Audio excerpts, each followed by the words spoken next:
જય જલારામ, જય શ્રી કૃષ્ણ. 3 પેઢીના વ્લોગમાં તમારું સ્વાગત છે. તો ચાલો આજે બનાવી નાખ્યા હતા મલાઈ કોફતા ઘરે ફર્સ્ટ ટાઈમ.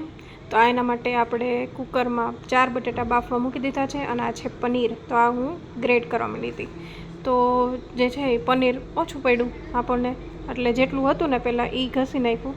અને આ ડુંગળી અને ટમેટાં છે એ પ્યોરી બનાવવા માટે. આ પનીર છે એ પાછું બ્લિંકિટ કરીને મગાવી લીધું, એટલે જેટલું હતું 100 ગ્રામ મગાવ્યું હતું, પણ એટલું બધું યુઝ નહોતું કરેલું. અને આ છે બટેટા અને જે પનીર છે એ જો આ પાછી તૈયારી કરી લીધી છે. આ ટમેટાં ડુંગળી કટ કરી લીધા હતા ગ્રેવી માટે.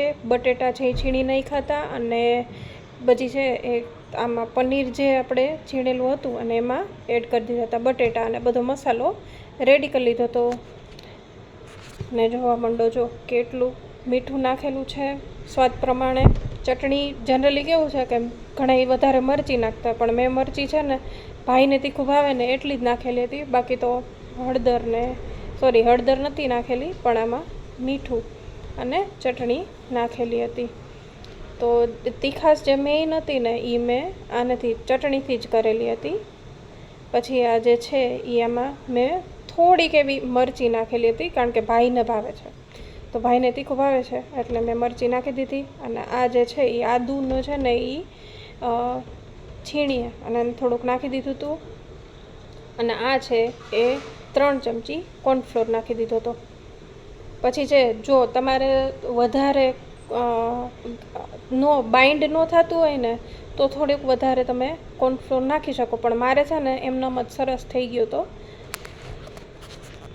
મસાલો મસ્ત રેડી થઈ ગયો હતો. અને આ એના આપણે કોફતા વાળી લીધા હતા. આ જે તૈયારી છે એ કોફતાને તળવાની થઈ જાય છે.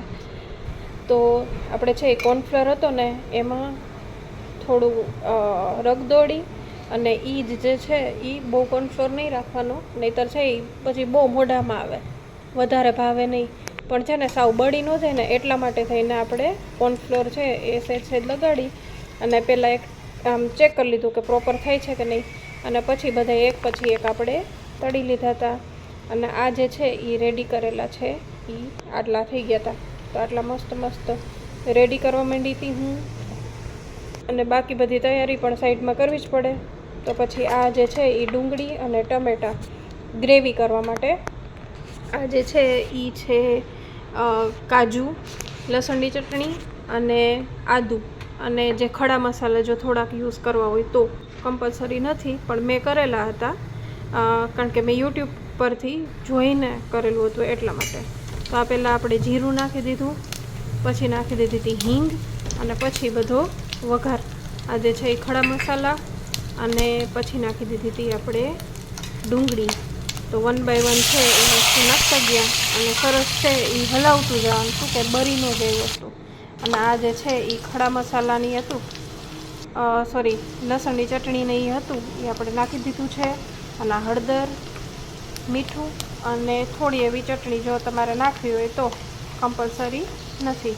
મીઠું છે એ આપણે ઓમાય બધુંય કરેલું છે, એટલે સ્વાદ પ્રમાણે જેટલી જરૂર હોય ને એટલું નાખવાનું, વધારે પડતું ના થઈ જાય એવું. અને હલાવીને પછી છે એ સરસ ડુંગળી ચડી ગઈ ને પછી મેં ટમેટાં નાખેલા હતા. ટમેટાં ચડી જાય ને થોડાક એવા ચડી જાય ને પછી આપણે પાણી નાખવાનું. તો શું છે કે ગ્રેવી થાય પ્રોપર એના માટે. અને થોડીક રાહ જોવાની કે સરસ છે એ પાછા ટમેટાં અને બધું છે એ ભાગ છે એ એકદમ પોચો થઈ જાય અને એકદમ સોફ્ટ થઈ જાય ને તો એકદમ ગ્રેવીનો છે ને અલગ જ ટેસ્ટ આવે. તો તમે જોઈ શકો છો કે ગ્રેવી કેટલી મસ્ત થઈ ગઈ છે. અને ગ્રેવી છે એ આપણે ઠંડી થવા રાખી દીધી હતી. અને પછી આ ભરી દીધું હતું આપણે કે ભાઈ હવે ગ્રાઇન્ડ કરી લેશું એકદમ. પણ સાવ છે ને ઠંડુ થવા દેવાનું, નહીં તો જે મિક્સર ગ્રાઇન્ડર છે ને એકદમ ગરમ થઈ જાય. કારણ કે મારી પાસે પ્લાસ્ટિક છે, ઘણા પાસે જે છે એ સ્ટીલનું હોય તો કદાચ વાંધો ના આવે. પછી જે પેનમાં આપણે ગ્રેવી કરવાની હતી એ જ પેનમાં પાછું તેલ લઈ લીધું અને ગ્રેવી નાખી દીધી હતી બન્યા પછી. અને થોડુંક થાય પછી જે છે એ મેં પાણી નાખી દીધું હતું. હવે પાણી છે ને થોડુંક વધારે થઈ ગયું હતું એટલે મેં થોડુંક બારી નાખ્યું, પણ તમારે જેટલું જરૂર હોય એટલું નાખવાનું અને જોઈ લેવાનું કન્સિસ્ટન્સી તમારે કેવી જોઈએ છે. અમારે થોડીક થીક જોઈએ નથી. અને આમાં છે એ આપણે કોફતા નાખવાના હોય પાછા, એટલે થોડુંક કોફતાય પાણી પીશે એટલે એ પ્રમાણે મેં જોઈને થોડુંક વધારેમાંથી પાણી નખાઈ ગયું, પણ તમને જે રીતે મેળ આવે એ રીતે નાખવાનું. અને આ મેં જે છે એ ઉપરથી છે ને થોડોક છોલે મસાલો નાખ્યો હતો ટેસ્ટ ચેન્જ કરવા માટે. તમે ના નાખો તો ચાલે. અને આ છે ક્રીમ, અમૂલની જે આવે છે ફ્રેશ ક્રીમ, એ જ છે. આમાં છે એ મલાઈ તમે નાખી શકો. અને આ એટ ધી એન્ડ છે એ મેં કોફતા નાખી દીધા હતા. જો તમને અમારો વિડીયો ગમ્યો હોય તો લાઇક, શેર, સબસ્ક્રાઈબ કરવાનું ભૂલતા નહીં. Bye bye.